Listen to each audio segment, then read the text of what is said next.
People, it's hard sometimes being great. Hold up. Yeah, we're getting this.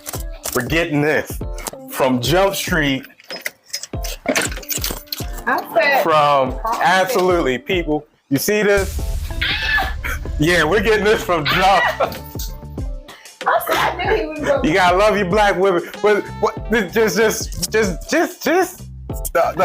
3 words that people don't really understand are early, on time, early. We don't always understand what it means to be on time, early, on time. and then she go. What I do? Got a brother waiting. And then you better not say nothing about the food being cold. That's all I gotta say. I'm not gonna say nothing about the food being cold.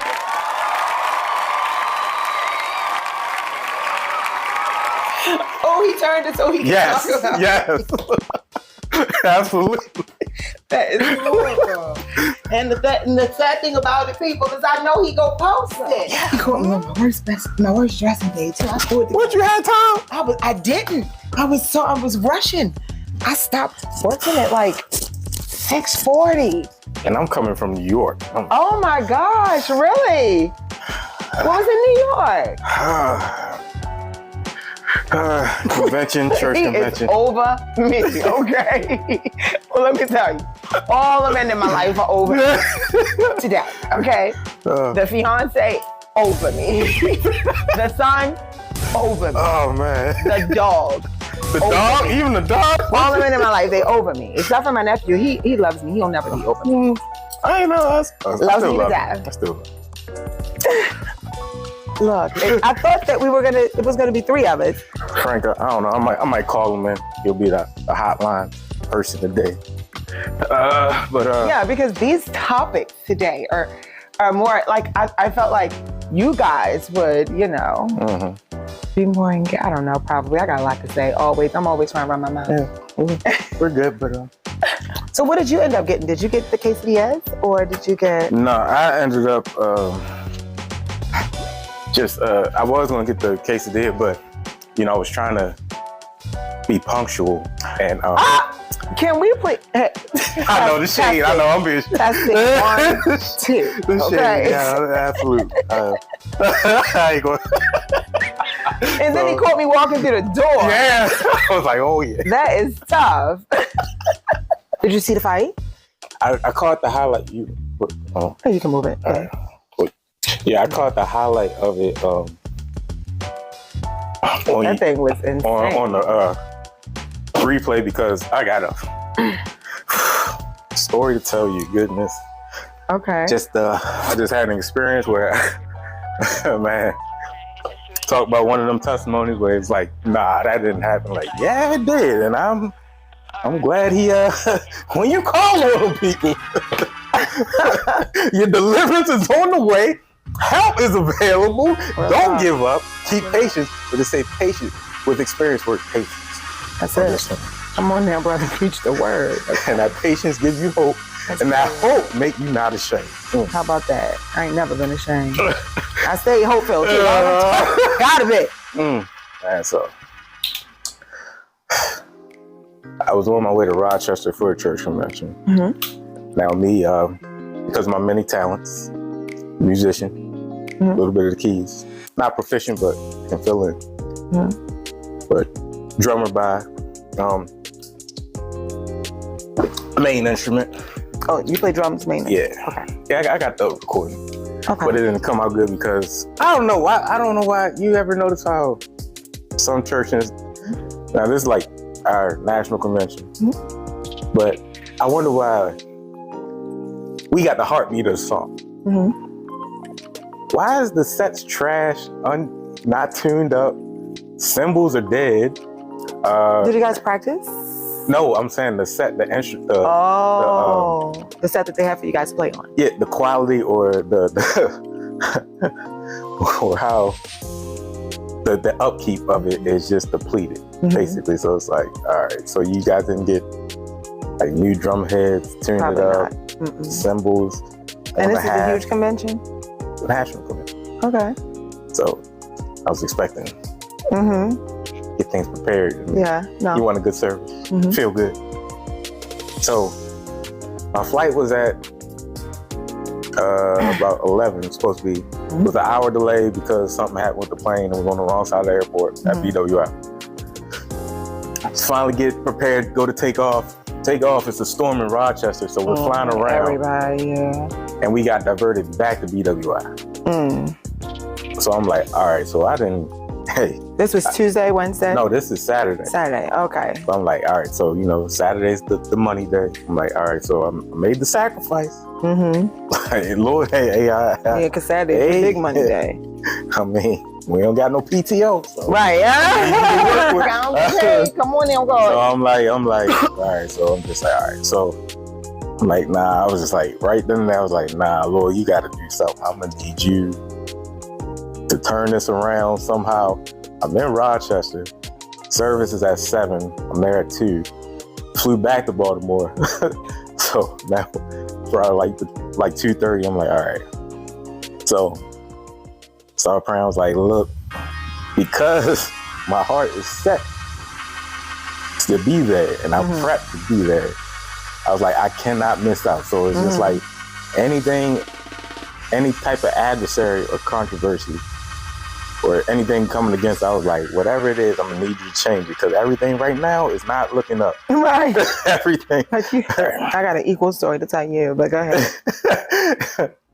So back in BWI, he's like, yeah, so I know everybody's a little bit perturbed. We understand, so we know you want to leave the plane, but just know if you leave once, you come back once, after that, that's a wrap. You either get your trip refunded or or wait over or whatever. Yes, they're like, we're not gonna keep going back and forth. And I was just like, all right. So I'm like, really? Yeah. And so that's when we were at the airport, when like I laughed at it, but it was so genuine at the same time, that just sincerity, like when you cry involuntarily and you feel it. So it's like played it off like it's allergies because I'm in the airport like, hey. Yeah. I don't need you now, but I need you right now. Right. I was like, time is running short. I need you to make a way. Next thing you know, I see a new pilot coming. Oh. The storms changed. Like I hear him over the intercom probably like after an hour. We were like, all right, so good news. The flight to Rochester is back up. Oh, it's like about an hour. Yeah. So, but at this time, because it's coming up north, the storm is traveling down. So when we reboard the plane, wind gusts is raining at the airport, can't take off. I missed them all. We're back. Well, you said we got the power to do all things. Now you said we can do greater things and more. So just like you, I'm gonna need you to remove this storm, settle this wind, so we can take off. I look out the window just to check, because I'm right now expecting. Got the patience because I've been waiting at the airport. Like it says, I've been there since 10.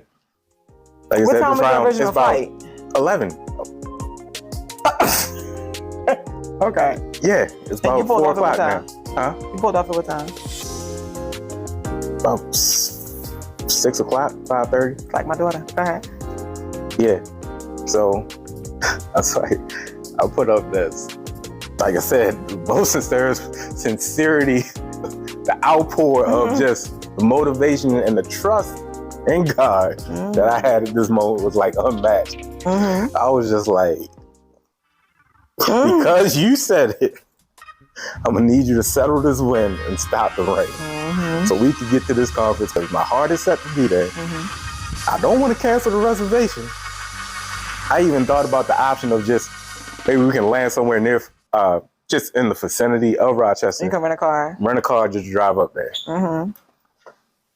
Look, probably like after 5 minutes, I put up the prayer.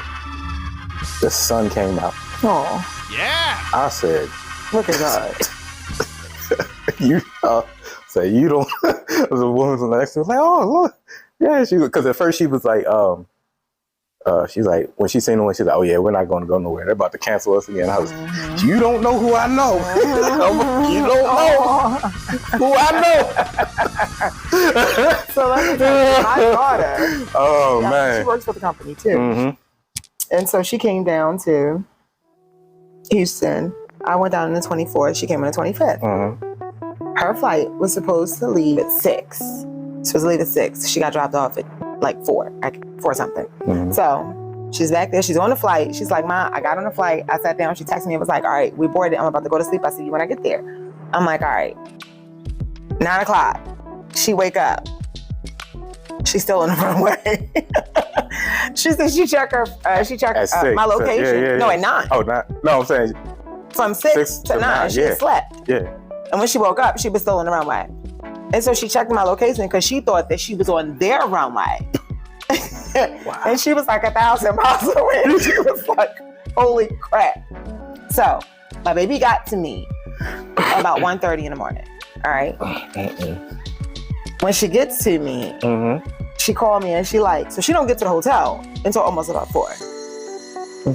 So she called me and she like, Ma, so I'm landed. I'm here. I made it safely. It was crazy. We had to circle a lot up in the air, whatever. And she was like, but I don't have any luggage. Now, mind you went to a conference that was for one day. Yeah, well, yeah. That conference that we went to was from the 25th to the 29th. We had events to attend every single day. One being a gala. That she had an almost $400 gown in her. And they lost her luggage. So 25th, the 26th, the 27th, I had to share my clothes with my daughter. Now, mind you, I didn't prepare to share clothes. But here's the thing, because I'm an overachiever, wasn't really a problem because I had like 9 additional outfits. Oh, yeah, all right. But I was really annoyed because she was like, oh, Ma, I want to wear that shirt and them pants. And I'm like, I wanted to wear them shirts and I want to. So now I can't wear it because we're taking pictures and everything we're going to, and I can't be pictured in the same outfit my daughter had. Like, come on. She wore it before you. You messing up my swag. I had this prepared for Wednesday. You got it on for Tuesday. Did not get to go to the gala. Because when she got her luggage, she got it. They were like, oh, we found your luggage. Mind you, they had lost it for about 10 hours after they found it. They were like, oh, we found your luggage, but it's a little damaged, so you need to come. So we were at an event. We were at the Urban League Live event. It was so lit, right? Tribute to 50 years of hip hop. It was lit. Kid Capri was the DJ and Manny Fresh was the DJ, and it was like a whole lituation. So she get the call in the middle of the lituation. I like, getting money. And she like, hey, Mama, we gotta go. They found my luggage. I'm like, all right, let's go. Hold on, let me get my one. Yeah, right. So we kept, and I was fly. I had on a hat because my head grew. Was done, right? Yeah. It was done, but it grows so fast. He got my hair like 3 days before I left. Yeah. It's insane. And look at it, whatever. Yeah. I had on the slick hat, the slick on fedora. It was real cute, right? We running out the door, jump in the taxi. Taxi charges $50. Not the taxi, the Uber charges $50 to go maybe 7 miles. All right. $50. Yeah. I was over it. We get to the airport. They showed us that suitcase. And it looked like the Cookie Monster had bitten 3 ends of the suitcase. Goodness. And she had stuff hanging out, and you could see the scuff and burn marks on some stuff. Dress ruined. A $400 gown. A bag that she had just purchased, a Michael Kors clutch, ruined. A almost brand new pair of Jordans, ruined. And guess what they said? Oh, let me just go back.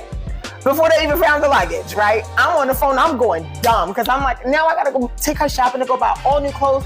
because she needs, she needs clothes. Absolutely. She was away in Houston, like 1,000 miles away.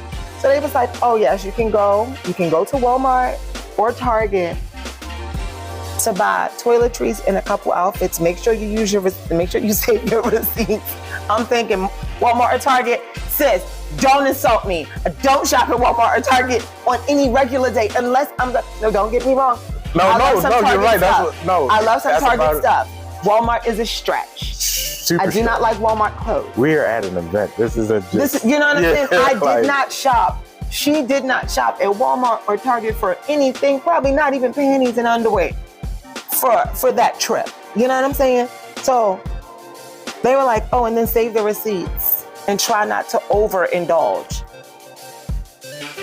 So I was like, she got one gown in that suitcase is more than what you telling me I could go spend. I was livid. So what was their explanation, if they did give you an explanation of how it got so damaged? Pause. And let me tell you, my daughter said mine. I wonder why. Before you hold up. We cutting up. Let me just get the introduction out the way. I'm sorry. Baby, my co-host for the day, like I said, my go-to, my homegirl, my sweetheart, Shia, E-Man the Barber Goat in the making. Finish the story. we go ahead. I'm got to do one of these. So I forgot what I was even saying. It was insane. Southwest was insane. First off, they were so they didn't care that my daughter had just. They just said, my bad. Bro, just get a new one. And they were very specific, like, oh, you cannot go to Macy's. What? They said you have to go to Walmart or Target. I went off on that phone. By the time I was finished going off on that phone, the lady was like, so we'll give you a $200 love voucher. And no, I don't want your love voucher. I want that daggone suitcase. So my daughter said, Mom, the reason that they said that we had taken so long on the runway in Baltimore was to ensure that everybody's luggage was on the flight. Oh, come on. She said, and that was 2 hours after we had sat for 3 hours. So for 5 hours, they were ensuring that all the, for 2 hours after they were ensuring all the luggage and damage. And still lost her luggage. And then had to replace the luggage, right? My daughter's luggage came from, it was a VCU, luggage from Nike. I looked it up. Custom. I looked it up. It was like $279. It was like, oh, well, we found one. It was for $145. I will choke you if. And look, my daughter, she way better than me because I was like, I got this. I can throw in that suitcase. That I can throw in that suitcase. And she was like, nope, because my karma is not going to mess with me. I am only reporting what is in the suitcase. I was like, oh, you're so much better. Yeah, exactly. You're so much better than your mama because your mama would have ran that bill out. Yeah, absolutely. To the T. That's like, But yeah, so she eventually got her suitcase one day before we left. Yeah, that's she missed all events. She couldn't go to anything. Everything was over. Heartbreak. She didn't go to the gala, the gala is like the place to be. Like Yolanda people. Adams. Exactly. The people. Yolanda Adams was at our gala. Right. You know what I'm saying? Like, get out of here. That was a place to be. And she couldn't go. I can believe, because I think she's still got the radio show here in Baltimore that she do out of DC. Mm-hmm. So yeah, that is.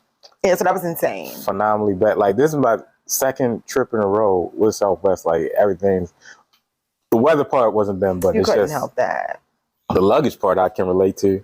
Man, we all, we're just doing life. We're just rolling. So life be life.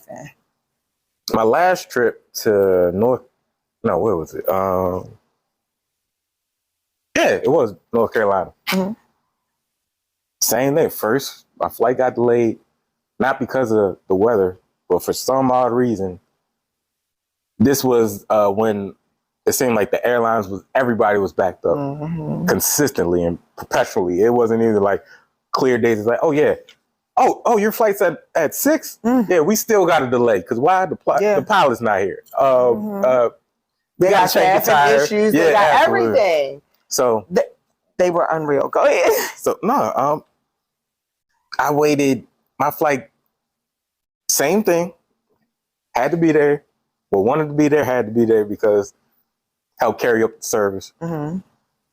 Took off about 2:00. My flight was at 3. Supposed to be in North Carolina by 4 or something. Didn't get to North Carolina probably about till 7. And you flew? 4-hour delay. Wow. You know what? And my luggage got lost. I hate flying Southwest, but I will have to say that Southwest is one of the only airlines with direct flights. That's the only reason why. My gosh. I was looking. Delta, I love Delta. I love United. Yes. I love American.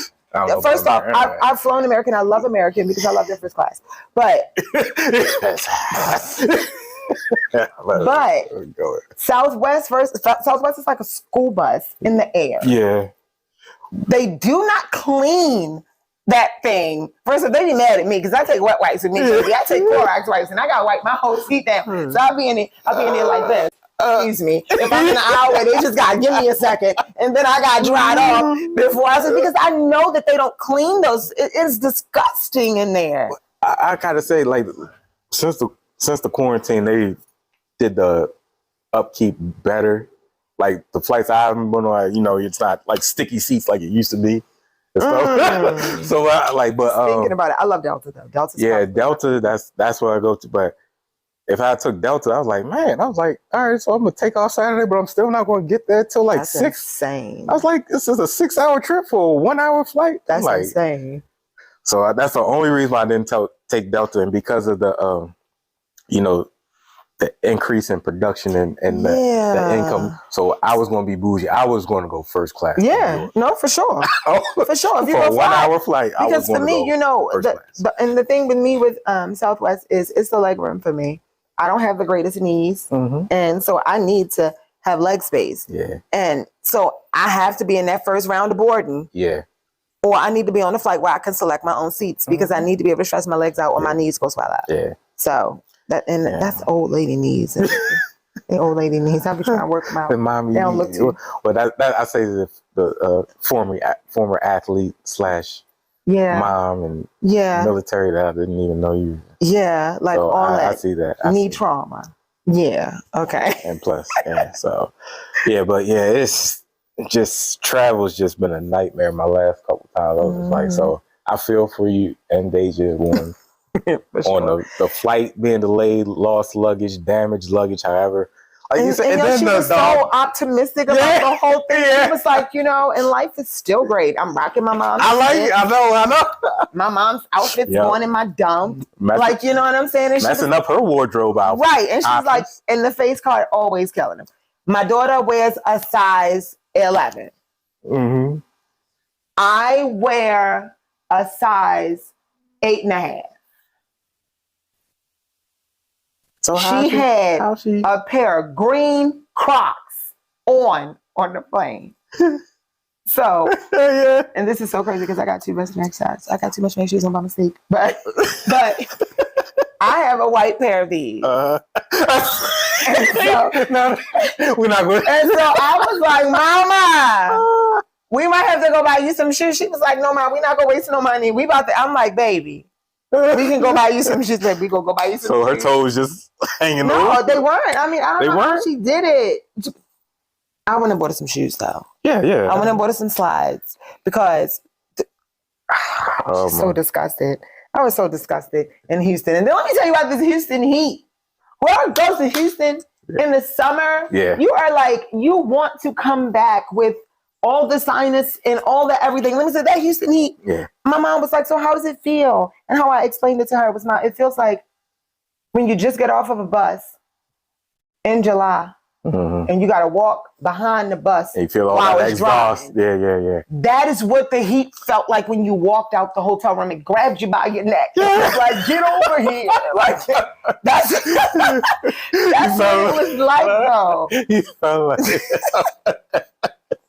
Oh, and then can I help you? Right. Where are you at, man? Excuse me. And so me and my daughter were walking through the park because my coworker stayed in Marriott. She was in that slave heat. Right. We stayed at the Hilton, right? Yeah.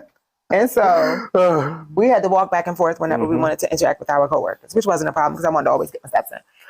Walking through the park and we got approached by some YouTubers. It was like, hey, you guys. can we ask you some questions? And I was like, sure. You know, I'm all being super extra friendly because I'm elevated. And so I'm like, sure. And so they set up and the guy was like, all right, go. And so the guy was like, all right, so say your names. I was like, wait, what questions are you going to ask me? And he was like, oh, the everyday normal questions. The control part came on, like, hold on. Right. I got it. And so they were really easy questions. So we thought. So they started off like, if one donut is $2, then if someone wants a dozen, how many? Well, I'm horrible at math, and I said 12, right? And I know it's 24. Yeah. And then I deferred to my brainiac daughter, who's you know. Yeah. I'm like, all right, Mom, that's yours. And she was like, 24, easy. Yeah. And so he was like, all right, you got that next one. And he's talking to my daughter, and he was like, so what 4 presidents are on Mount Rushmore? And she was like, I was like, George Washington and those other 3 white guys. Those other 3 white guys. Don't really know them, but then I Googled them, Roosevelt, Lincoln, and then Jefferson. Yeah, yep, all that. Yeah. Those are 4 white guys. So that's not the funny part, though. So he said, well, who was responsible for the Black Panther Party? He was like, was it Malcolm X or was it Martin Luther King? I was like, neither. He was like, are you sure? I was like, positive. Now that I know I got 100% because I am a shot of Shakur. If you can't tell me. So he was like, all right, you're right. Last question. He was like, did you say Huey P. Newton too? Or no. A shot? I just told him. All right, each one. Neither one. It wasn't a title. It wasn't either one. I just told him it wasn't either one of them. Yeah. But he said, if you replace the W in what? He said, if you replace the W and with the T in what, when, and where, what do you get, right? And so I was like, oh, that's easy. Think that, right? And so I told her to me and said, she was like, what, when, and where? I was like, no, it's that. I said it again. Yeah. And I was like, oh, no. Yeah. You're like, oh, I get it. Yeah. He got you. I knew it. So, when we were walking away, the guys were like, you know, thank you. And my daughter was like, we're mom and daughter. And it was like, oh, that's lit. Oh, yeah. We never got a mom and daughter. And so when we were walking away, she was like, you know, you're going to be on like Shade Room or something, right? And I was like, no, I'm not. You might see your face on TikTok like, oh, yeah. They gonna see me then. And I was real. Yeah, I was like, sure about it. Made up those words.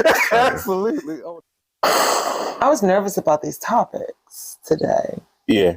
Yeah, I know one was like, oh. Yeah. I said, son, do they proposition you? Yeah. He was like, no, man, they probably proposition you more than they proposition us. Yeah. I was like, oh, wow. Yeah, because it hasn't hit the headlines yet, but I'm surprised that just like any other big programs or D1,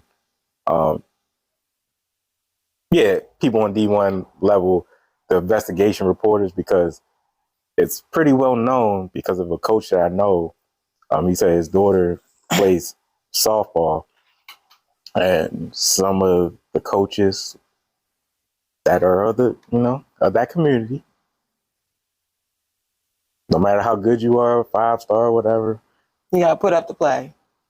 That's insane. Do you know that if my child, and that's what I was about to say, mommy. Especially for the sport that exactly. And I gotta put up or play.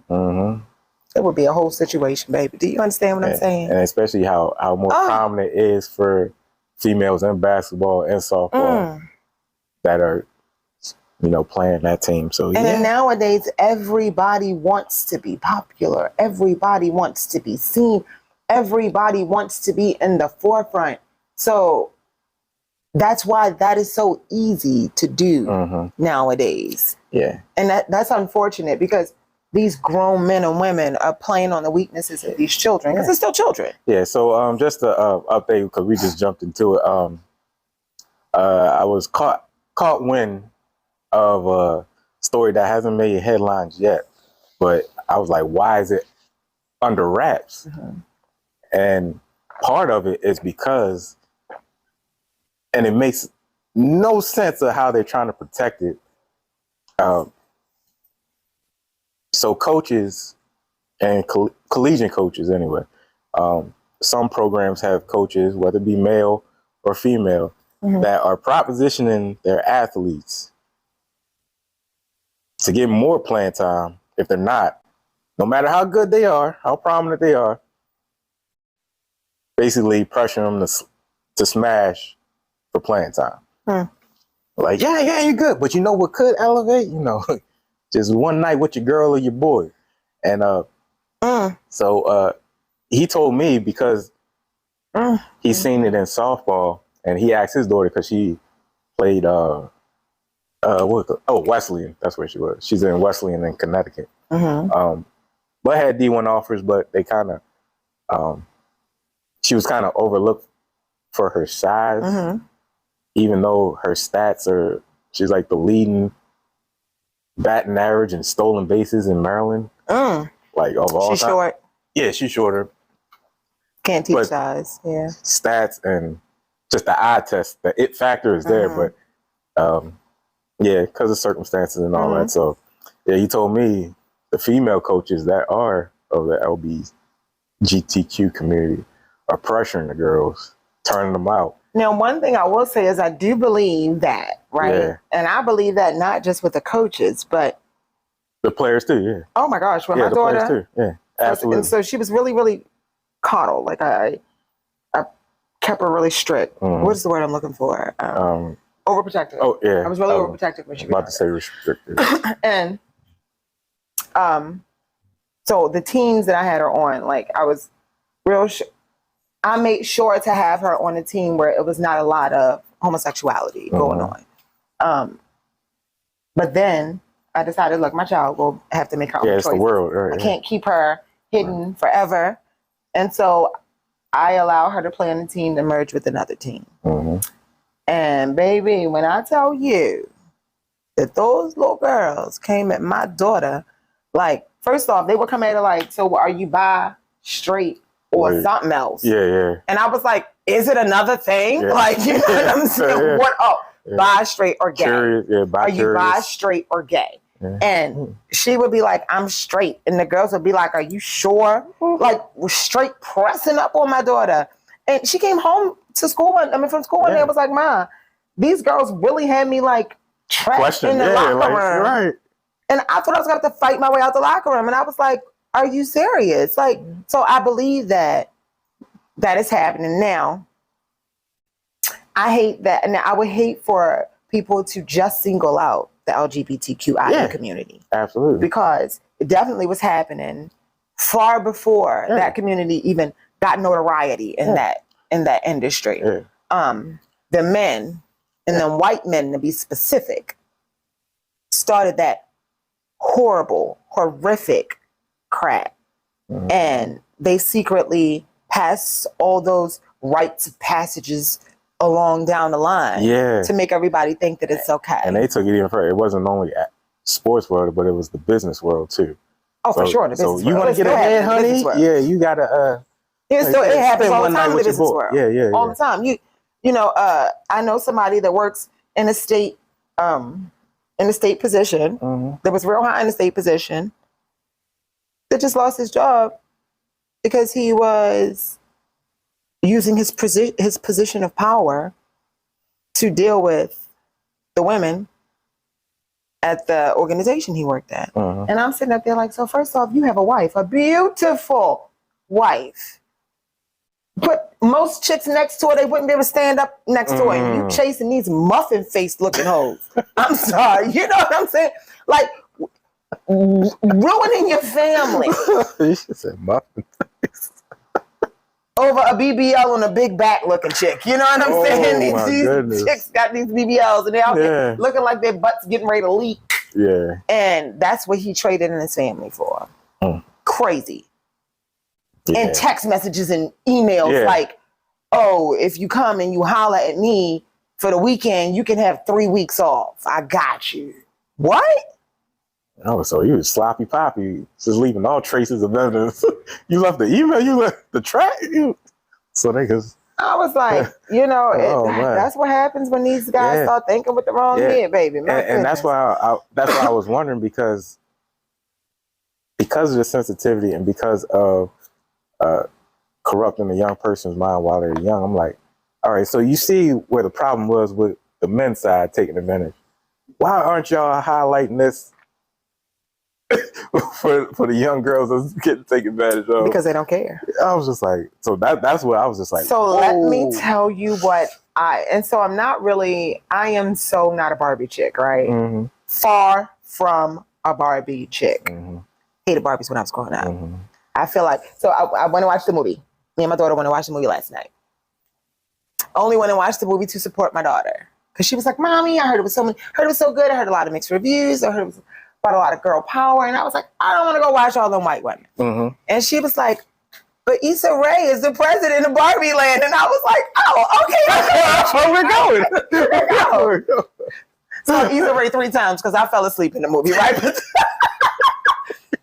But the parts that I was awake on, and I'm going to say this, it's kind of relative to what we were talking about. Mm-hmm. In Barbie Land, Barbie ruled everything in Barbie Land. And Ken was just a fixture, a prop. Like, it was Barbie and Ken. It wasn't Ken and Barbie. You know what I'm saying?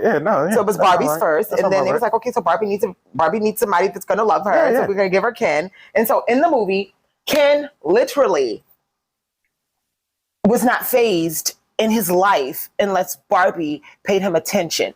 You could have been like, hey, Ken, you won $1 million. Mm-hmm. And Ken would be like, so Barbie, what do you think? You're right. Barbie, is that a good thing? Is that a good thing, Barbie? Like, and she would be like, Ken, I don't care. And he's like, I'm okay because Barbie doesn't think right.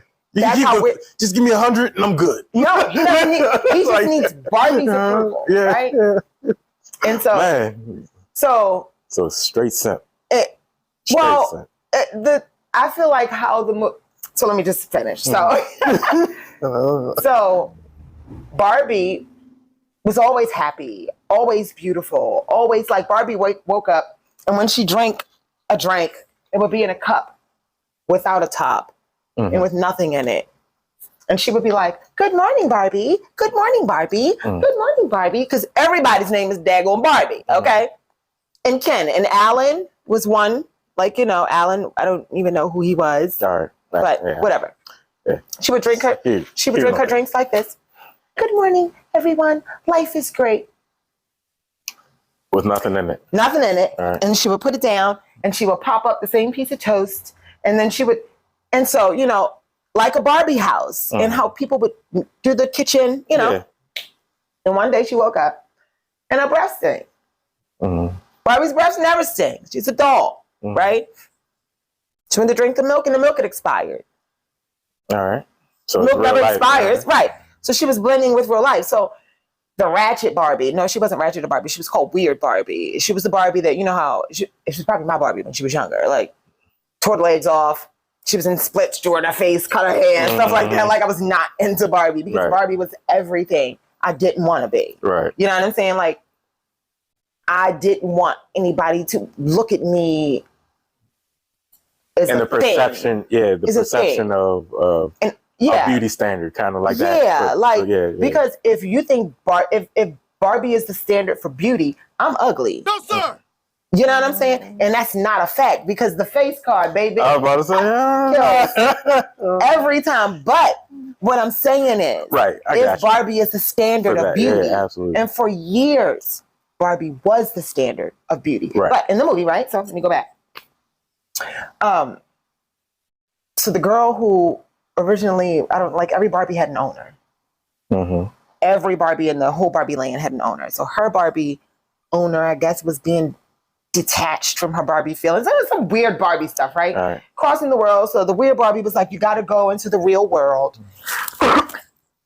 and find your person to fix her so that you're no longer thinking about death because she was thinking about death. And she had gotten a patch of cellulite on her leg and her feet went flat. So all right. So the superficial world became morality. So yes, she became, like you said, real. Right, and so she was saying stuff like, "Oh God, I would never wear heels if my feet were flat." Because it would hurt so bad because her feet were ordinarily up like that, right? It was like sitting up, and it's flat, and when it's flat, it hurts, of course. And she was like, "Cellulite, oh my God, what am I going to do with the patch of cellulite?" So she went to the real world, found her person, but then she realized she took Ken with her, right? Because Ken was like, "I'm not Barbie. You can't go anywhere without me because what am I going to do? Right? What am I going to do?" So Mattel is the company that makes Barbie. Oh wow! Right. So Mattel is run by a bunch of men that were making Barbie in the image of what they thought a beautiful woman should be, right? So we thought. So when they got to America, Ken found out that men rule the world. And so he went back to Barbie land and was like, "I got something for you because I am the Alpha and the Omega and the Supreme, and it's me." He was like, "I'm him." He was like, "When I was in the real world, somebody asked me for time." He was like, "In Barbie land, I am nothing. I am just like literally." When Mattel found out that Ken was with Barbie, they were really freaking out over Barbie learning the truth about how she was created and how the world ran. And they was like, "Oh my God, well, Ken is here too." They were like, "We're not worried about Ken. Like, Ken isn't nobody. He's going to get all that information. He will do nothing with it." Yeah. But we cannot empower this woman. And so I said all that to say, this movie was about the part you're saying, empowering women, but also it gave the tone of like, yeah, you got all this power. We let you guys believe you have all this power. And yeah, actually, if you knew how powerful you actually could be, you could run this thing easily because nothing passes through this world without a woman, right? But men still have the role. Yeah, and we only go let you have but so much. Right. Yeah. You know what I'm saying? And so but brings back to that whole conversation we were talking about. It men always been doing it. Yeah. And men have kind of made it, I'm not gonna say it's kind of the norm in that space because it's sexual assault, right? And it's sexual assault that people aren't talking about. And I think that's the messed up part. And because they're sexually assaulting a bunch of impressionable children. I don't care how old they are. You're in college, you're a child. You don't even begin to go through real life stuff. So. And the sad thing is because the case I heard, the person that told me that the university said, "All right, so we know what happened, but we need you to put it on the hush. And you can transfer and we'll I think he said they'll pay for it and, any emotional damage, but we need you to keep it on the hush because we don't want to ruin the representation of the school or the coach that committed these acts. We know they were wrong, but, we're just going to terminate them." My daughter said that, and this was a real recent conversation her and I had about, I've already talked to you about how I feel about my baby not going to VCU anymore, right? And because I always want to know, like, why? What happened? We had this dream, But she was like, after the investment, yeah, she was like, "Ma, VCU is a great school." She was like, "I love the culture at VCU." She was like, "If I could go to VCU and not play basketball, I would." She said, "But Mommy, there's not been one player that's been there since that woman has been there that's not tried to commit suicide because of how she's been treated." And my daughter said to me, "Mommy, I was close." So that's why. So. And especially after coming off the ACL, so she, And all so, that, yeah. And so, and let me tell you. Yeah. Let me tell you how I know it's not a game. My baby tore her ACL. She was at the top of her career. She tore her ACL on her first start of her college career, her first starting game. You know that coach didn't come see my daughter one time when she was recovering after surgery? Nothing, not one time. She never came to see her. And I said, baby, I knew then that your days were numbered. I knew then that they were numbered. Because you don't care about me as a person. And my daughter said to me, well, mommy, everybody is just a number on her roster. Yeah. I said, well, here's the thing. That's how it is in all colleges. Everybody is just a number. Next man up when one man falls. Yeah. However, it doesn't mean that you can't genuinely care about everybody. It's supposed to be a family dynamic. It's supposed to be a family dynamic. Whenever there's a cohesiveness and there a more intricate connection rather than on the court, you see production and prosperity. Yep. At any prominent program, I say the last one that I heard where, well, not the last one, but the more highlighted ones. Ricky Williams, the running back, you know, NFL got kicked out because of weed, came back. He was at Texas. He's like, yeah, I could have went to the SEC and all that. He's like, but even though at the time, I think Mac Brown was the coach, white dude, been at Texas for 30, 40 years. He's like, if I wasn't so good and, you know, had to go to the NFL, he's like, I would have stayed at Texas because of the family dynamic. He's like, I'd never had that love with teammates before in my life, and not even in the NFL. He's like, I like Canadian football better than the NFL football. And you generally care about the person. And you know what's crazy? It's crazy because when my daughter left, I mean, you saw her before she left to college. I mean, you saw all the way, like, she was excited about basketball. Like she wanted to go to the league, and then I saw her the switch. Yeah, because I was wondering too. I saw her change. Yeah, and that change was, she said, you know, that woman at one point in time told my daughter, and I could, you know, people will say, you're only saying this. People that don't know me and don't know my daughter will say that you're only saying this because she's your daughter. Right. You know her. And I'm about to say what this woman says about my child, and you're going to be like, I don't know what your response is going to be. No. She said that my daughter was a cancer to the team. That's the worst thing you can say to an athlete. But well, the thing is, I told her she got to make it make sense, because you call her a cancer one year, but you give her unsung hero the year before. Make that make sense. And the thing about it was, my daughter didn't understand the game that the white woman was playing. It was a game that she was playing. And that game is, little black girl, you speak up too much. I need to shut you up. And this is the way I know how, because I'm sorry, my daughter was raised by me. And she's not raised to be disrespectful, but she is raised to speak up for herself. So it's like, and I'm going to always let her speak up for herself. You talk back. No, I think you need to learn your place. And that's what it was.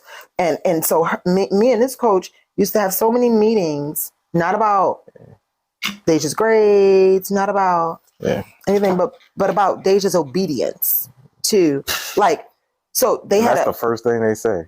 Baby. And so first off, she ain't know her daughter, she ain't know my daughter had this black mama. Yeah. You understand? She had an event where she called it what was it? A genuine bonding event. And so my daughter was like, oh, I'm so down to genuinely bond with my teammates. However, it cannot be genuinely bonding if you're making us do it. Yeah. My daughter got in trouble for that. It's got to be organic. She called her a pessimist. She said, you're being very pessimistic and your negative attitude, but that wasn't negative. That was a fact. Yeah, you can't call it genuine if you're making me do it. Exactly. But it was things like that, you know, and I understand that not everybody can, especially not in that world. I had a hard time in the military. I had a hard time in the military because I spoke up for myself. Yeah. You know, so not everybody can deal in that space, but I don't know. Yeah. It's at college athletics and the things that these babies go through bring a huge highlight on how much mental health is needed. Absolutely. With these babies in these schools. Yeah, or the institution of prayer, honey. They need to take it back. They removed it. They tell you can't do it. Okay. It's crazy. Yeah, or like with the toxic comment, it also, what I've heard before is because they see the talent and they try to not let you do certain things. That, like I said, you're not playing under the system or how we're operating or the controlling of the talent. That's what I don't like certain coaches to do. And then you like wondering like, why get the ball, dribble to the corner, but you can't shoot. When shooting is your game, Deja's teammate Madison, I forget Madison's name. She left and went to Buffalo. First game, dropped 30. She averaged 10 points in this at VCU because she was not allowed to shoot. Handcuffs on her. Yeah. She put the handcuffs on her. Yeah, she put the handcuffs on my child. Dribble to the corner, pass. I remember when it first happened to me in soccer, not too basketball, maybe a little bit. But then after like you start knocking them down, I was like, all right, so yeah, he's got it. But soccer, I never forget it. And the politics that come with it. You know, I got to go to the county because there ain't no prominent soccer programs in Baltimore City. Oh, so you were really good at soccer? Oh, yeah. I didn't know that. Yeah. Have you talked to Motion? No. You know, King is really, really good at soccer. No. Do you know any good soccer programs right now? Because he's always searching for them. That's why I asked. Okay, go ahead. I don't know if the same ones got the same name because I know just like football, it's all these different leagues and teams and stuff. So I don't really know. I'm out the loop so far, but I'll look it up. Yeah. So when I first started making like club and travel teams, until we got to the big tournaments, because you know the friends have friends, and they knew me at workouts and practices, killing it. Like, oh, hey, is Ian going to be at the game? But you put me on the B team. Like I said, until the tournament came, and, hey, can you come help us out? No. You went because you wanted to shine. Absolutely. You went and you did shine. Absolutely. But you know what? But here's what the thing was like, look, no. But here's the thing. I'm playing forward or either center midfield, you know, controlling the ball and then forward because I'm a scorer. I go up, y'all put me on defense because I'm fast. So that's the type of mental game. I was like, and in retrospect, you look back on it like, so that's the game. Like you said, they play those mental games and the youthfulness and the naivety. Yeah, naivety.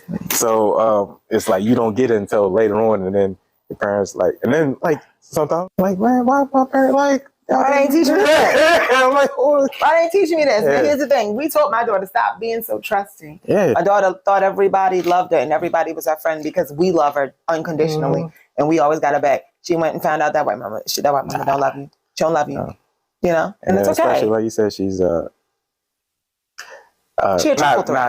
heavy, but she's more browner skin. She definitely is brown. She's not black, but she's more brown. Yeah, she definitely wanted to control beautiful her girl, ways. but because she's a darker black girl, is like, yeah, you got. And then, like you said, because she's outspoken, but it's so like her attitude is just so gregarious, though. Like she's friendly. She is, and that's what it's like. What I said to my daughter is, and it was so hard for me. It was so hard for her to not let those words go to her head, right? Absolutely. But I had to say, and it didn't work. Yeah. They went to her head, but I had to say to her, Mama, would she let the cancer of the team be the last energy that everybody touched before they go on the court? She would not. My daughter was a handshake. She created everybody handshake. She not gonna let the cancer of the team do that. Because you're setting a tone. What she's doing is she's trying to mentally break you, and you're letting her. And that's the part of my children, right? I know that children, and it's not just my children, it's these children, it's this generation. Children always are resilient because if it doesn't kill us, it make us stronger. So children are always resilient. You were a resilient child. I was a resilient child. You know, we unpack that trauma as we grow, but what she does is not right. She does is not right. And like, it was a girl. She broke her spirit. Like literally, she lost the love for the game. In the senior year, Sydney was a senior at VCU. With 2 more months left to play. She was scoring about 25. She was scoring a double every game. If you go back to when she was in the UCF. Sydney Archie. Her father was a record breaker at VCU, so they loved her there. She quit the team because she couldn't take the coach 2 months before the end. 2 months. Yeah. So that was still there. insane. That's crazy.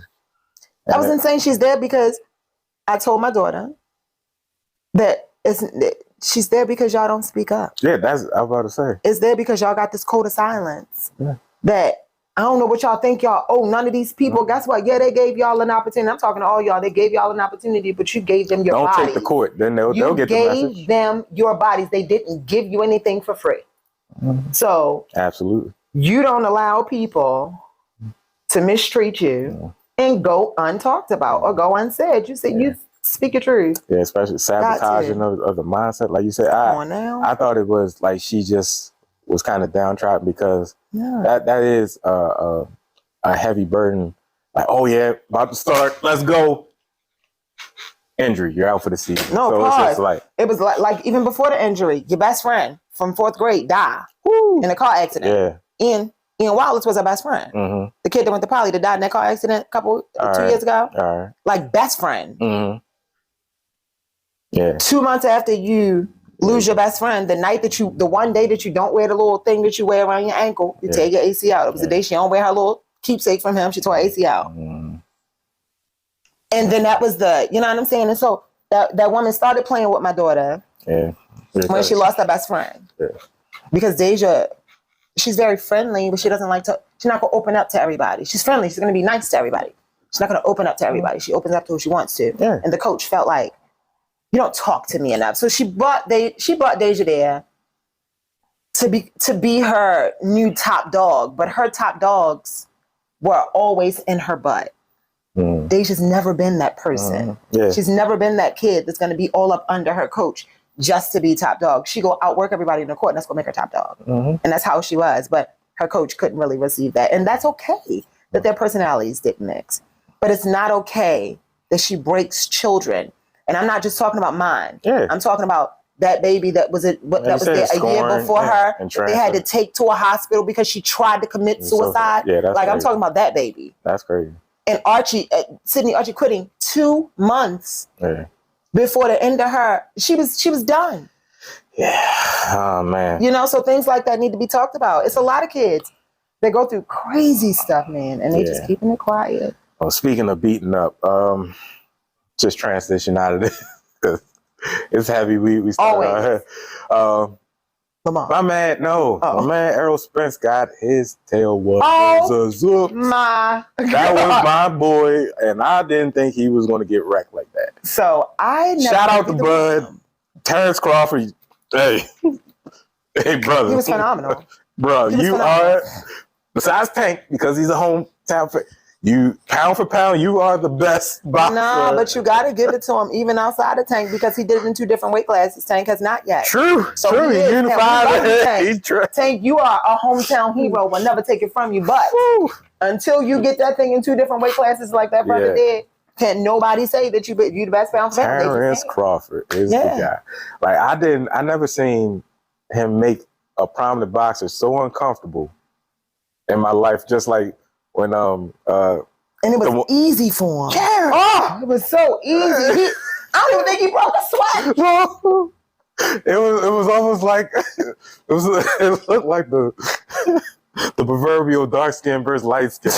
You see how it's that first knockdown, I was like, oh. Yes, you know, Terrence comes out with big Air Force One energy. You know, Errol, I don't know what theme song he came out to, but one of the comments of one of the athletes, I forget, I think he's a boxer or trainer or something. He's like, when he came up to that Eminem song, Lose Yourself in the Moment, he's like, I love he's like, he's about to win. I love that He's song. like, that's the motivational song to win it right now. I definitely wasn't there on the walkout. I didn't start watching until right before he got knocked down in the second round. Yeah.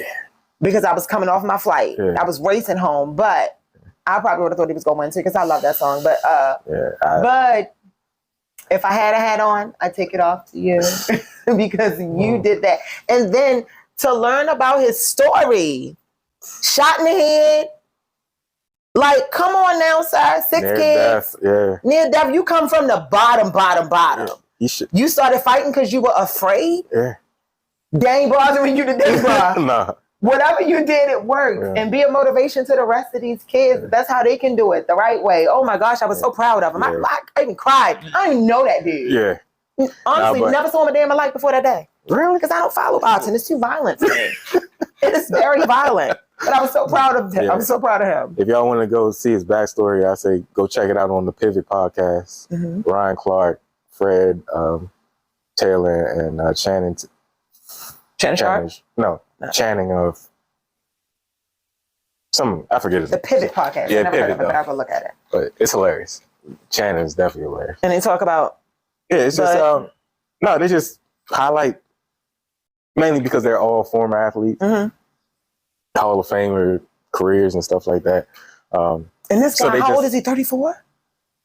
But he's 34 years old. I don't know. Mm-hmm. They said he was 34 He's years 34? old. All right. Oh my God, he's so impressive. 2 different weight classes. Unified the belt. Took them all. How do you do it? Took them all. And you know what? You know what I thought was amazing, E? When he was talking, I told my mother, I was like, that dude ain't paying nobody but God. Yeah. He was like, so Bud, how do you? He was like, man, I just want to thank God, man. He ain't thank his wife, he ain't thank his kids. He thanked God and 2 dead people. He was like, thank you, God. Rest in peace. Mm-hmm. Rest in peace. You couldn't be here. Thank you, God. Everything else falling. I was so proud of him. And people like that, that's so genuine. It is so genuine. You know, he's from Omaha, Nebraska. I didn't even know black people live there. Exactly. And people always relate it to Belly, like, oh, you like, because when he was on the picture, like, so you the baddest man in Nebraska. You remember? Oh, I'm gonna drop a dime on these. Right. Yeah. I was so proud of him. I can't wait for the rematch. Yeah. I wonder the funny thing. What he gonna do to get ready? Somebody told me I got to go watch it because I fast forwarded after the 4th round because I wanted to see how my man Errol, if he was going to bounce back from that knockdown. It just kept on going south. He just kept on getting down. His knees look like what are the dolls that you have and you control them like this? Oh, ventriloquist dolls. Yeah, and their feet, like his knees was like he could not stabilize himself. And his eyes. Oh God, I felt so sorry. Oh yeah, they say he got lit up like Martin when he fought Tommy Hitman. His face was. And then he was looking straight, trying to see which one he could see. You could see that baby. It was just like, but you know what? He's such a classy guy. Though. He's classy. Did you see when they did the post fight conference? Like you said, and they had the mic, and it's like one eye was closed, and it's like he was looking like this way, but I did. Oh yeah, we're gonna run this thing back though. I he's like, we gotta do this again. He said, we definitely gotta do it again. I was like, oh. But he's definitely a class act though, because he didn't make up any excuses as to why he lost that fight. He was like, tonight he was just a better man. Oh yeah. And from start. It's like the interviewer, the reporter guy, he was like, what's his name? The white guy. Uh-huh. The white guy. Yeah. He was like, so Bud, how did you take away his jab? He was like, so that was the game plan to take away his jab. Then once we took away his jab, so then they asked Aaron, how did you let him take away your jab? He was like, I don't know how I let him. He was like, he was just a better man. Yeah, he did. Yeah. No, he wanted to be like, why you keep asking me all these questions, nigga? I know I just love it. Yeah. It was so good. Like, he got controlled, so I was just like, I was surprised too. It was I think he only won the first round. Yeah. And I didn't see the first round. Yeah. And so I posted, I said, yo, Bud is beating this dude. Like dominating. He was beating him. Like, you think you go around? Nope, get over here. Pow, pow, pow, pow. Take this uppercut. Pow, pow. Knock you down. Nope, get up. Like, take this 2-piece. The biscuits coming later. So easy. Are you done? And did you see his face at that last set of combinations when he was? Oh yeah, he was like, that's when you know. That's when you know the fight is over because he was taking opposite trades from both right and left. And bow, was not bow, moving. Bow. Oh, I missed with the left here. Take this. Bow. It was insane. You know when like the rescue help it that's when the ref was just like, oh, look. All right, come on. Right. That left hook was coming. He was like, hold on, don't. And Errol just. And let me tell you, I was surprised that he made it to a lot of the ends of those rounds, man. He took a pounding. Mm-hmm. And the whole fight, even 9th round, I was like, come on, Rocky, you going to fight Rocky. Yeah. I said, you beat up, your eyes closed, but Rocky came back. No answer. Yeah, stop. All right, so leaving on a funny note. All right, the would you rather question. So saying an interesting one. Would y'all rather, and leave it in the comments, would you rather be the person in the office that is known for stealing people's lunches, or gets caught? Just say you just get caught, but then you just get the keep on getting known. They're like, oh yeah, if something's missing, like, yeah, they did it because they did it before. Or be the person that gasses up the plane, lets the toots fly, and everybody knows it was you. You mean pass gas? Yeah, I said they let the toots fly. Yeah.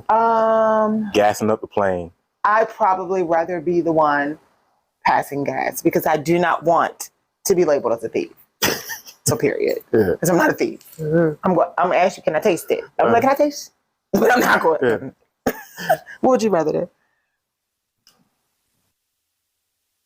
Well, I should have said the accidental part of eating somebody's lunch. Well, either way, you're still going to be labeled as the lunch thief. Lunch thief. I don't know. I don't want to be the stinky person, though. No, here's the thing. Stinky person and person that passes gas are two completely different things. Because you can pass gas. Let me just, full disclosure, I do not pass gas in rooms full of people. I always exit the room and go to the bathroom and go to the place. Always. However. But you never crop dusted, like farted in one spot and like. In Walmart? Who does it? Who does it in Walmart? Or the grocery store? Who doesn't do that? Do people not do that? Yeah, absolutely. Absolutely. Okay. Don't think I'm less ladylike because I crop dust. That's it. Oh, man. But that's the thing, like everybody knows it's you or the place. So like after you getting off, like you get the eyes, or you just see like you getting your luggage and you just see people just yeah, it was you, and you just like, so what, deal with it. More room out than that. Well, here's the thing, it's natural.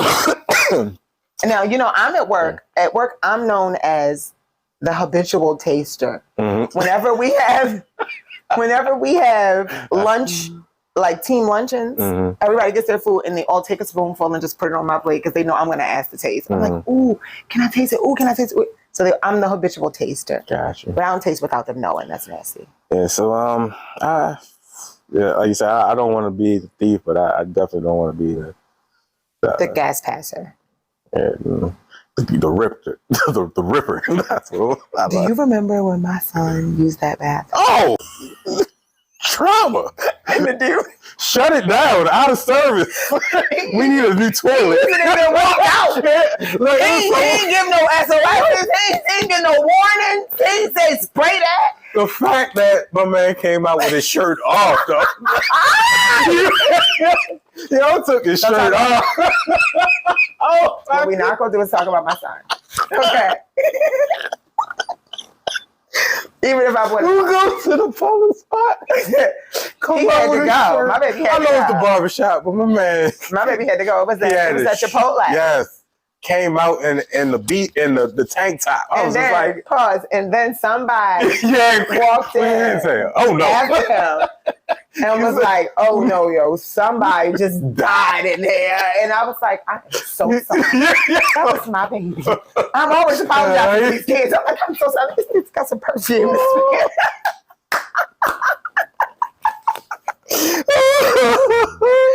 Yeah, that was talk about admission. My man, little hiney hole was on fire. It was. So yeah, that was a day. That was a morning. But that was hilarious. How you that's the thing that got us. Like, how you destroy the bathroom at 9 o'clock in the morning? Imagine what it's like at home. That's why we have two. I don't even want to know. We almost have to have scheduled times, and then I could only use one bathroom in my house because I'm just trained that way. Like I cannot. And then we have two very clean bathrooms, very nice bathrooms, but I can only use one because other people use the other one. Other people, that's what he That's reserved for you. Don't you touch my bathroom. Don't you come up to my bathroom, Sean. All right. Absolutely. That's a real thing. So, yeah. That's we be cutting up. Oh, look at that. I just said we be cutting up. Yeah. You see?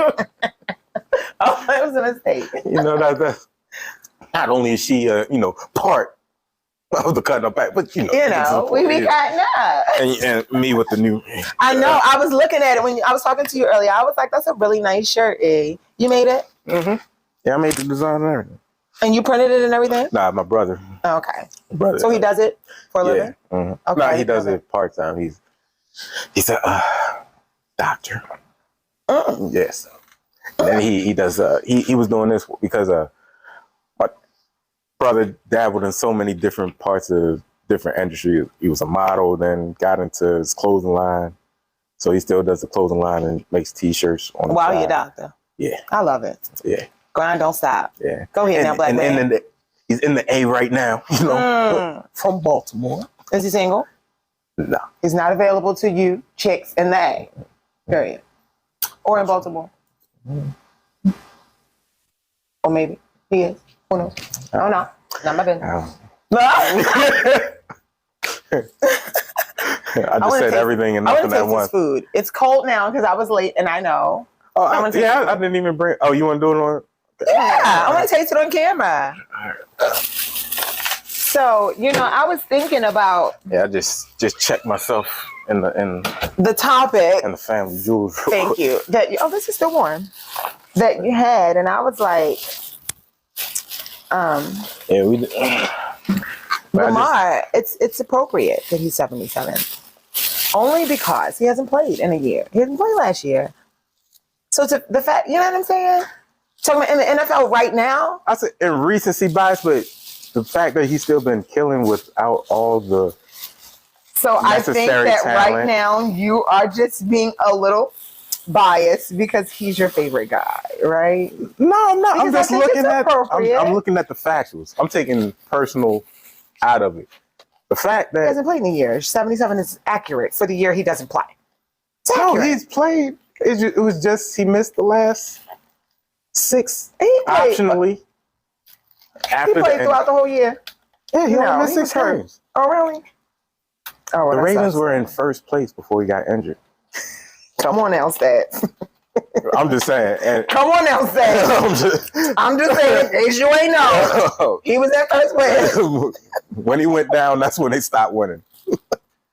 All right, so this is a part of the feature on Barber Brunch.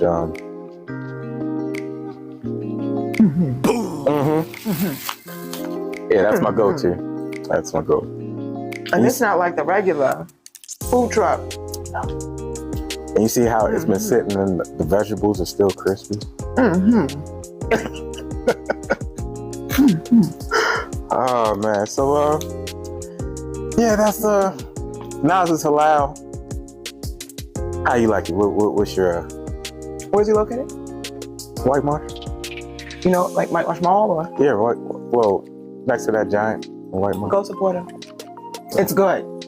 It's good. You see the point? That's when you know. It's all up in here. It's all up in here. It's all up in here. This sauce is different. Yeah. The tzatziki sauce. He made it differently. Like, I don't know. I don't. I'm gonna have to share with my son. No, you don't. I'm gonna hide it. I was about to say. I'm gonna give it a shot until we go to sleep. Yeah, you're funny. I'll stay up later than him. Just go get it. Oh man! So what's your rating? What's your rating out of 10? Of all the bowls that I've had, let me stop eating. And I'm not gonna hold you. This is by far the best chicken and lamb halal bowl I've had. And sometimes the chicken meat tastes not real in some of the bowls. Like it tastes rubbery. You can tell that this is real chicken cooked in that masala sauce, and it's really, really good. I'll probably give them a 9, only because That's it. Hey, oh. if it was a little warmer, and it's my fault because I was late. Sorry, but if it was a little warmer, it'd probably be banging. I can't warm it up in this container. Nah, no, that's the only thing. Yeah. This is delicious though. Yeah. So I'm gonna end on that high note. It's been interesting. It's been lovely. It's definitely been more in depth of a real conversation topic that needs to be said. My bad, Frank. I meant to call you while we was doing this too, just to get you to chime in. But funny thing, right? He texted me like, our boy Terrell. So he works as a scout for player personnel for the Ravens. Okay. So he took the reason why Frank didn't make it. He went to the training camp today though. Oh. So he got to hang out with at the Ravens facility. Oh, that's dope. With his boys. Yep. Shout out to Makai, Cam, and Kyle. If you y'all can't tell. I've attempted to quote this 3 times. Just like keep on talking to him. So I might just walk home from school. Okay, I'll just keep I know I look like a big old fat hippo pig, but I'm tearing this food up. It's hitting the spot. It's so good. It's the last one. One more. One more. And one. So, thanks for tuning in, people. Shout out to my girl, she for coming through for your boy once again. Yeah, like I said, at least I'm gonna try to get her at least once a month with our schedules, if not more. Because we be busy. Yeah. So whenever. Because wait a minute! Before we go, let me shout some things out. Yeah. Oh, so Greater Baltimore Urban League is having a back to school event. I'm sorry. I was not ladylike. Greater Baltimore Urban League is having a back to school event August 19th at the Reader Church Community Center, St. Louis Drive, 2101 St. Louis Drive. Right. We are giving out 300 backpacks filled with school supplies.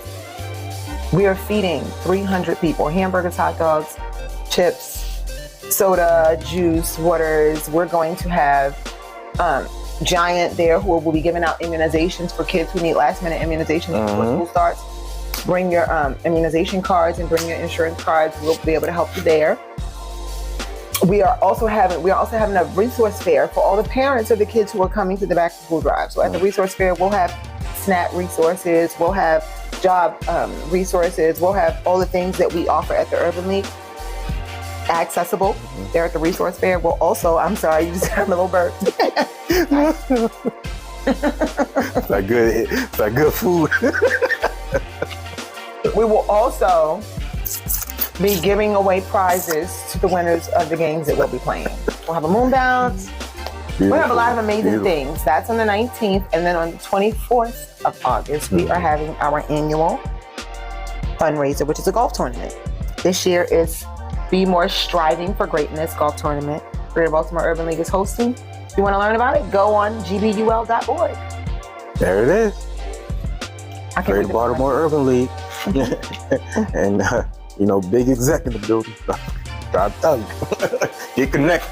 She's a little bit of nobody, but somebody at the same time, It's not only because she knows me. I mean, it's just because, I'm a whole deal. I'm sort of a big deal. I'm like this. So, that's beautiful. So, let me see. Do I got anything coming up? Oh, the new series, Barber Smacks, is next.